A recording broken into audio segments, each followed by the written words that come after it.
Chères Courbevoisiennes, chers Courbevoisiens, c'est depuis l'école de ce nouveau quartier de l'Age que j'ai choisi de vous présenter mes meilleurs vœux pour l'année 2025. Parce que l'avenir de nos enfants est une priorité, en 2025, comme les années précédentes, l'éducation restera le premier budget de notre ville. Aujourd'hui, Courbevoie compte 35 groupes scolaires, ce qui témoigne de notre attachement à l'ultra-proximité. Cependant, pas moins de 40 classes ont été fermées en 10 ans. Nous avons perdu près de 1600 élèves à l'échelle de la ville et 18 000 au niveau du département, nous obligeant à opérer des regroupements pour pérenniser notre maillage d'écoles. C'est pourquoi j'ai demandé à ce que soit menée une étude approfondie sur la carte scolaire avec l'éducation nationale et les parents d'élèves afin de dessiner des perspectives pour l'avenir de nos écoles et l'avenir de nos enfants.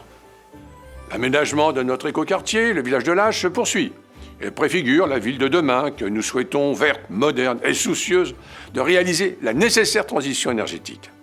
À proximité, ouvrira dans les années à venir la ligne 15 du métro qui placera notre ville à 10 minutes du Stade de France et à 40 minutes de l'aéroport Charles de Gaulle, contre près d'une heure, un quart aujourd'hui.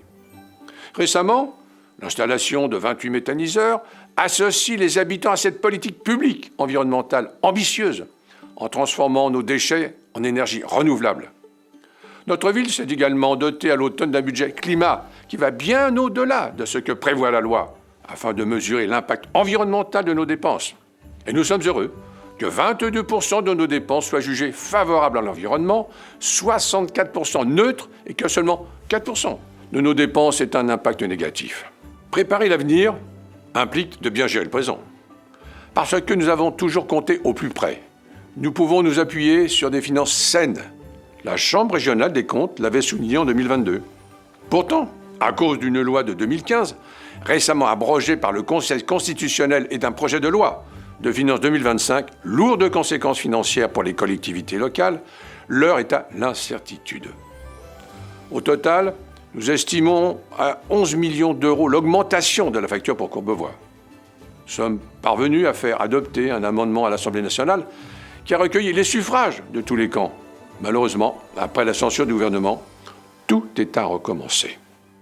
Malgré ces incertitudes, l'année 2024 a été jalonnée de succès. Je pense évidemment au passage de la flamme olympique.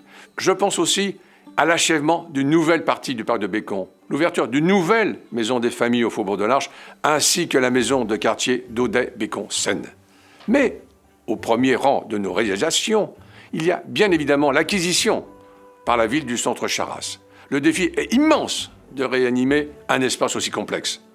Nous sommes en passe de le relever avec 12 commerçants qui ont signé pour s'y installer. Les habitants du Faubourg de l'Arche, eux, continueront de voir leur quartier se transformer en 2025. La piscine tant attendue ouvrira ses portes à l'automne prochain. C'est une promesse que d'amener le sport au plus près des habitants. Elle sera tenue. Après des années de négociations, c'est aussi une nouvelle ligne de bus, la 277, qui reliera directement le Faubourg au cœur de ville. Le réaménagement de l'avenue Gambetta avance lui aussi à bon rythme, après de nombreuses années de travaux liés à la ligne E du RER.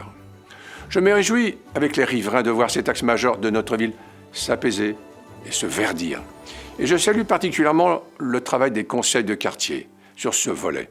Avec le square des Trois Frères Engels et le jardin des 300, ce sont 3 nouveaux îlots de fraîcheur qui viendront compléter les 43 parcs, squares et jardins qui contribuent déjà à adapter notre ville au changement climatique.